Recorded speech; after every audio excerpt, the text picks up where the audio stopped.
Welcome to the channel, everyone. You know me. I always say to survive the wild you've got to respect the wild. And there's no better way to respect a place than to understand its people and its traditions. Today, we're venturing into the heart of Russia, a land as wild and unpredictable as any I've explored.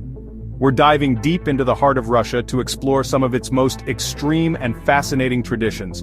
Traditions that have survived for centuries in a land of brutal winters and untamed wilderness. So pack your curiosity and your sense of adventure, because this is going to be one wild ride. Make sure to hit that subscribe button and join us on this incredible journey.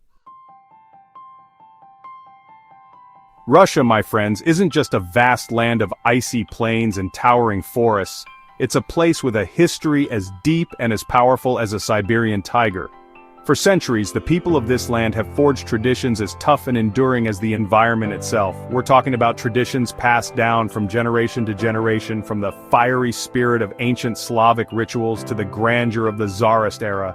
These traditions, they're not just dusty relics of the past, they're living, breathing parts of the Russian identity, just as much a part of the landscape as the Volga River or the Ural Mountains. Imagine, if you will, the harshness of a Russian winter. The ground frozen solid, the air biting with cold. Life itself seems to hang by a thread, yet it is during these times, the times that would drive the faint of heart to seek shelter, that the true spirit of Russian tradition shines through. Think of families gathering around crackling fires, sharing stories passed down through generations. Imagine the sound of ancient folk songs echoing through the frozen forests, songs that speak of hardship and resilience, of love and loss, of the enduring strength of the human spirit.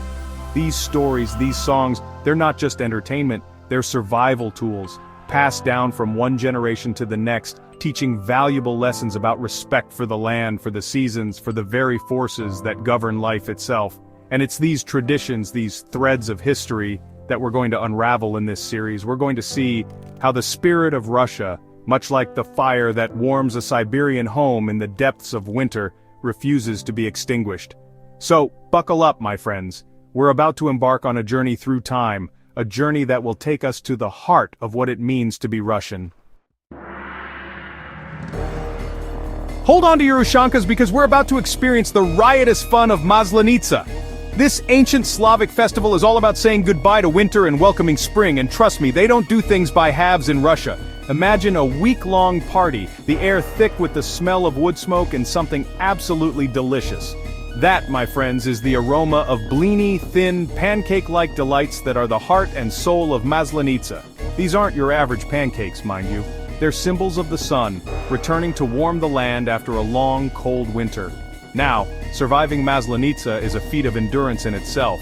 You'll need a stomach lined with blini, because you'll be offered them everywhere you go, piled high with sour cream, jam, caviar, you name it.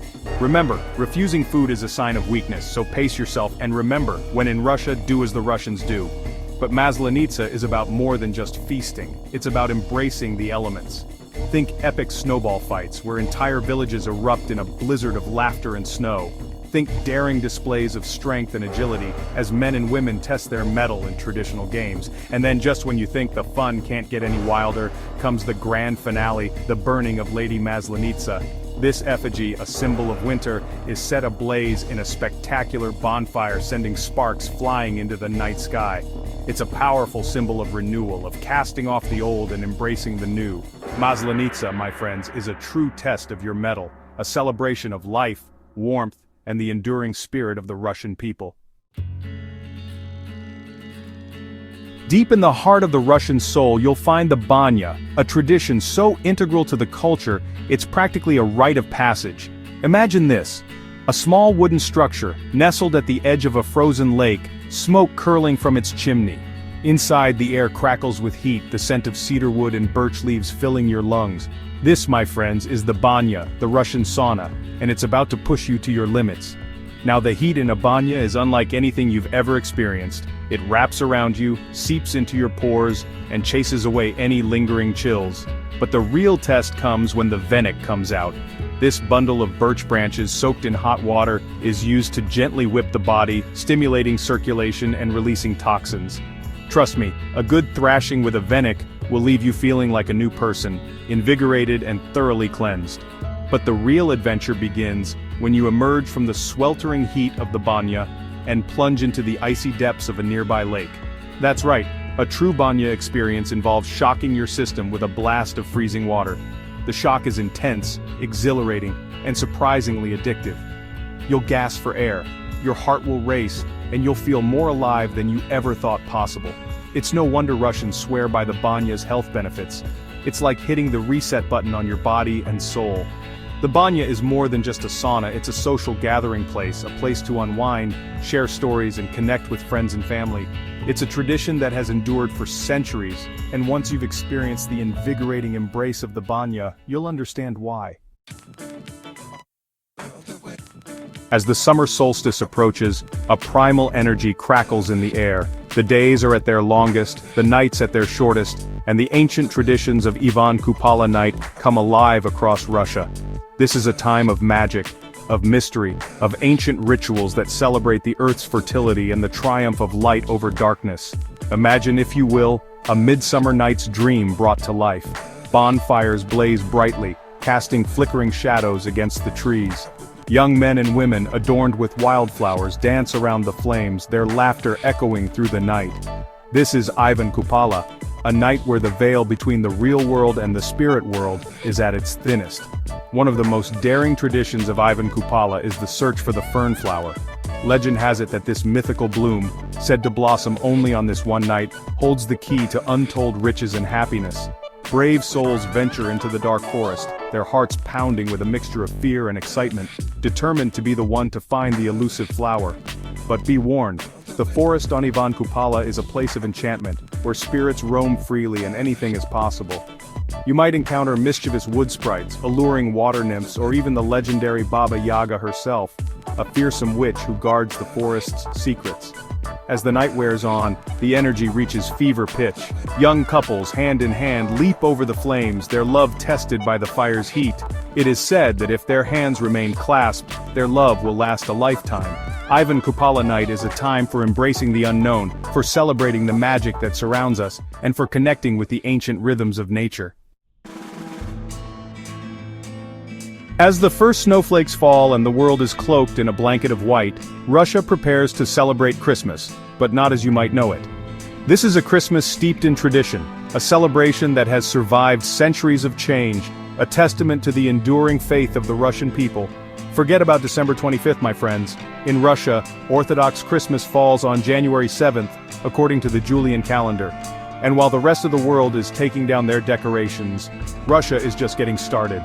Imagine this, the air is crisp and cold, the ground blanketed in snow, the sound of church bells ringing out across the frozen landscape, calling the faithful to prayer. Inside, the churches are aglow with candlelight, the air thick with the scent of incense and the sound of ancient hymns.